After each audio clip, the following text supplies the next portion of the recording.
Sandra had her baby at 21 weeks, and the doctors said he wouldn't survive. But when they put him on her chest, something amazing happened. Sandra Addison loved writing in her journal. She wrote about her precious baby every day from the moment she found out she was pregnant. One entry read, "I hope you are comfortable in my tummy. We decided to call you Elvis. Your whole family loves you very much. Your dad Francis loves you. Big sister Frida loves you. Little big sister Gloria loves you. And I love you so much. My little angel." Sandra closed the book, feeling hopeful. She was 21 weeks pregnant and thought everything would be fine because she already had 2 kids. But a few days later, she noticed something was wrong and called her doctor. She started bleeding. While bleeding can be normal during pregnancy, it still needed to be checked. Francis rushed her to the hospital. The doctor did an ultrasound to check on the baby. Sandy felt anxious as she was being wheeled towards the ultrasound machine. What if something was wrong with little Elvis? Then she reassured herself through those letters she had been writing for her baby.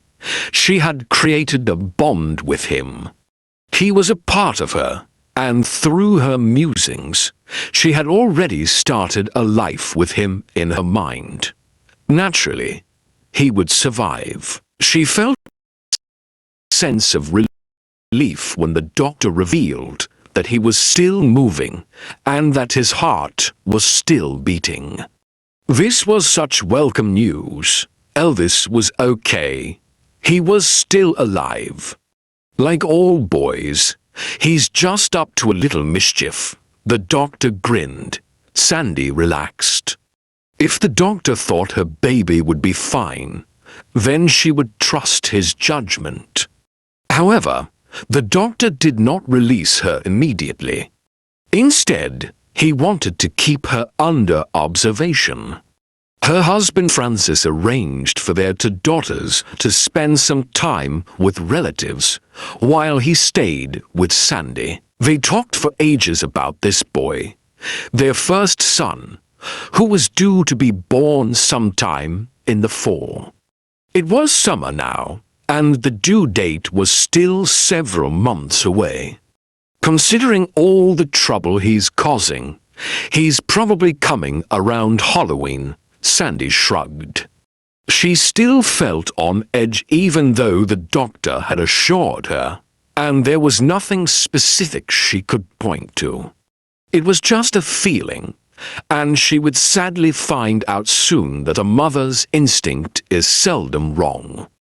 After Francis left, Sandy had a troubled night. For some reason, she couldn't get comfortable enough to go to sleep and was scared to ask for a sleeping pill in case it hurt baby Elvis. One of the night nurses happened to check on her, and Sandy ended up having a long conversation with her about her worries for her baby. The nurse was very kind and listened patiently until Sandy was completely finished talking. Then she offered to pray with her, and also to include Sandy and her baby in a midnight prayer platform she belonged to, called Alpha Hour. When the nurse left, the pregnant mom took the baby journal and reread some of the entries. "Do you think you would like camping, my precious little baby? We're all going on a camping trip next week. This time you'll have to stay in Mommy's tummy, but maybe next summer you will get a chance to crawl around in the dirt. Your sisters are really excited to meet you, baby, especially Frida. I think you're going to love hanging out with those 2. The next morning, there was more bleeding. Her doctor promised to run some tests, but then towards the late afternoon, there was an unexpected shock. Despite being just 21 weeks pregnant, Sandy went into labor. Her first thought as she realized what was happening was, "No, it's not time yet." Then Sandy gasped. Another straw of hope. Could these be false labor pains? Sandy tried to stay calm. That had to be the explanation. The contractions were false. They would probably stop soon, and then everything was going to be okay. As Sandy dealt with the increasing severity of her contractions, she suddenly became aware of Francis in the room with her. It was going to be time, but that brought a new worry. He must have brought the girls, and they couldn't see her, not in this state. "Baby," she said in her thoughts, "when I said I was eager to see you, I didn't mean immediately." Francis held her hands steady as the rock he had always been, giving love and security. "It's not going right," she breathed. "He's not supposed to be coming yet. It's okay," he just said. "I'm so proud of you," Sandy screamed when the pain became too much. She pushed when the doctor told her to push, and then he was there. The nurse took Elvis and laid him on his mother's chest. "Here's your baby," she said briefly, squeezing Sandy's shoulder with a look of deep compassion. Then the nurse stepped back. This moment belonged to the family. Elvis was warm and wet, and he was breathing. Sandy folded her arms around him, inhaling the scent of her newborn. There was a flicker of movement as his tiny arm reached over her hand, gripping it. Francis was reaching out, embracing that closeness with his mother. Sandy was experiencing the miracle of a life so delicate it could be measured in stopping heartbeats. Although Elvis was small, only a fraction of the size of a typical baby carried full term, he was perfectly formed. His mother could see the delicate bones moving beneath the skin of his tiny hands, so small they looked like a doll's hands. Sandy could see and feel his tiny heart beating. He was gulping air, greedy to get a taste of life, even though his tiny lungs were not yet ready to take over this absolutely essential function. Moments earlier, Elvis had been safe inside his mother's womb. Now he was outside in a world he was too weak to hold on to. His mother held him, reminding him that she was not gone. Her arms enclosed him with love, trying to give him a form of the absolute protection her womb had provided him. Through her warm skin, he could still sense her soothing heartbeat, a sound he had only recently come to associate with her. It was farther now, but still there. He tried to angle his little body towards it, embracing the memory of it as if it were his guiding star. Sandy nestled Elvis' fragile body in her hand. For 21 weeks, her body had been his world, nurturing him and nourishing him. He had been a tiny seed of possibility that began to develop according to nature's blueprint through the warm and safe walls of his mother's womb. He sensed the world outside through complex impressions. He did not feel the summer sun beating down on his mother's body, but he could sense the rhythmic motion of her footsteps when she went shopping. He was completely removed from what she purchased, even though some of it was already for little baby Elvis's benefit. In his warm little chamber, he had no use for cute baby booties, wiggleworms, teething rings, bibs, and onesies. But his mommy Sandy was planning ahead. She wanted him to feel comfortable and loved in the world, and was already preparing for his arrival. He sensed the chemical changes in his mommy's body and absorbed nourishment from it, although he had never yet tasted yogurt or chocolate cake or breakfast cereal or potato chips. He was sharing it through the filter of the placenta, but he would never do it again. At that moment, Sandy asked her husband, "Do you want to hold him?" Francis was silent for a moment. It was as if his entire being was focused on the little angel, almost completely covered in his mother's hands. "Yes," Francis said. "Yes." In his mommy's womb, Elvis had known only one thing. Now he was caught between two realities, his mommy's body and the irresistibly strange, vast world that was not his mom. Now he encountered something new and completely unexpected.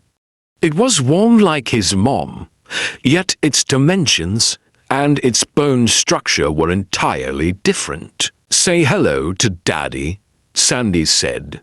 "Hi, Elvis," Francis said. "Daddy loves you so much, so very much, my man." Elvis was hardly the size of a puppy, and after a brief shudder, he relaxed in his daddy's large hands, as if he was saying, "I like this man. I feel completely safe with him." Had baby Elvis waited just a few short weeks before appearing, this man, this dad of his, might have someday held his hand and helped him towards taking his first steps. Oh, what a journey that could have been.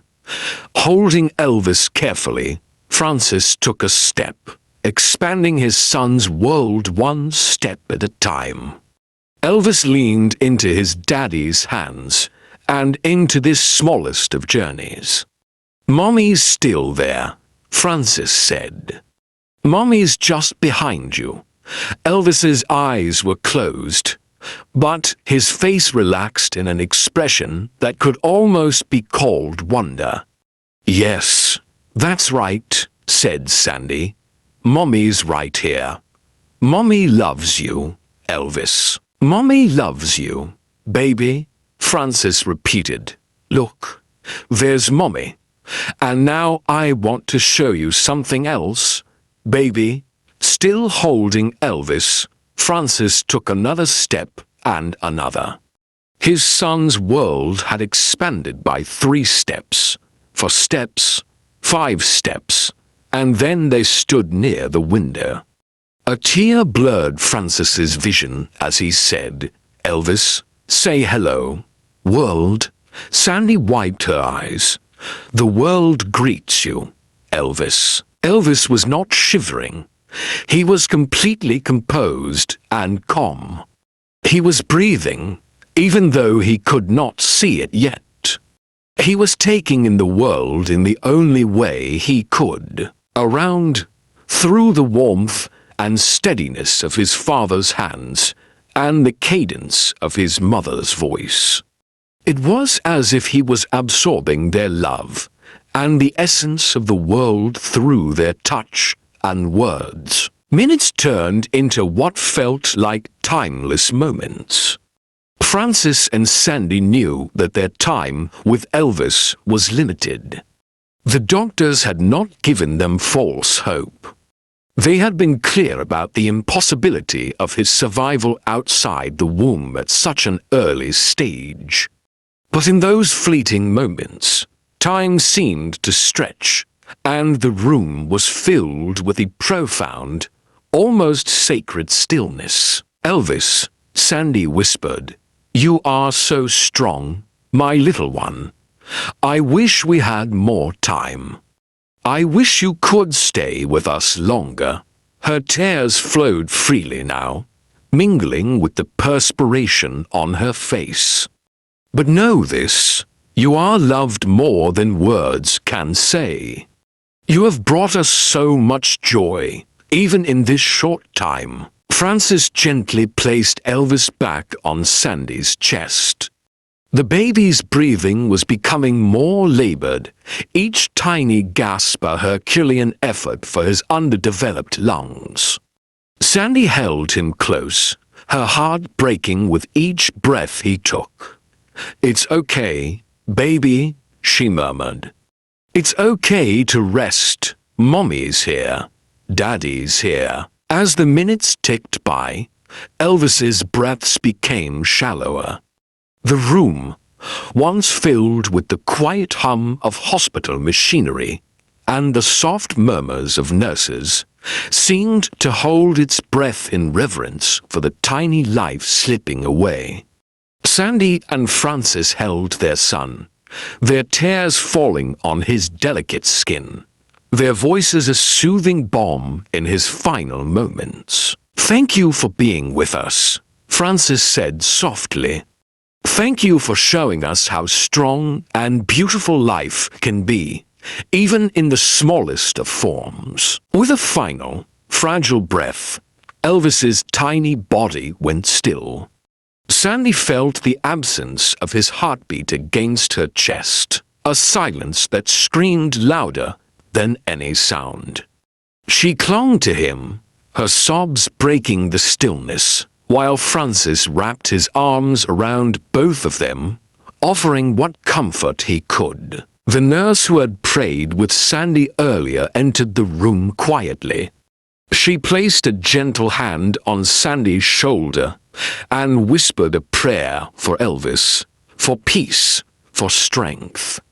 Then she stepped back, giving the family the space they needed to grieve. In the days that followed, Sandy and Francis took solace in the love and support of their family and friends.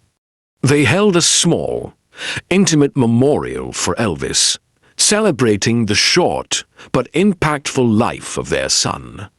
Sandy continued to write in her journal, her entries now filled with memories of Elvis, the dreams she had for him, and the profound love she felt. "Dear Elvis," she wrote, "you were with us for such a brief time, but you have left a lasting mark on our hearts. We will carry your memory with us always. You are our little angel, and we will love you forever." The pain of losing Elvis never fully went away, but it became a part of their story, a chapter in the book of their lives that taught them about the fragility and beauty of life.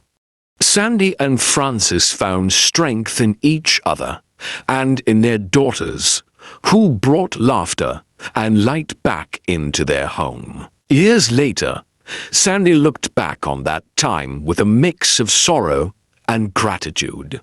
She had loved and lost, but she had also experienced a depth of love that few could understand. Elvis had given her that gift, and for that she would be eternally grateful. As she closed her journal one evening, she whispered, "Good night, Elvis. Sleep well, my sweet baby. Until we meet again." And with that, she turned off the light, carrying her son's memory with her, a beacon of love and hope in the darkness. That whisper of a smile right at the end would always live on in her heart. What a heartbreaking and emotional story, and what a beautiful family. If you have a story, or know a story about anyone or a family who experienced a heartbreak, tell us in the comments or send it via the email provided in the description. We would love to hear from you. Please don't forget to like and subscribe to our channel. Thank you for watching, and see you in the next video.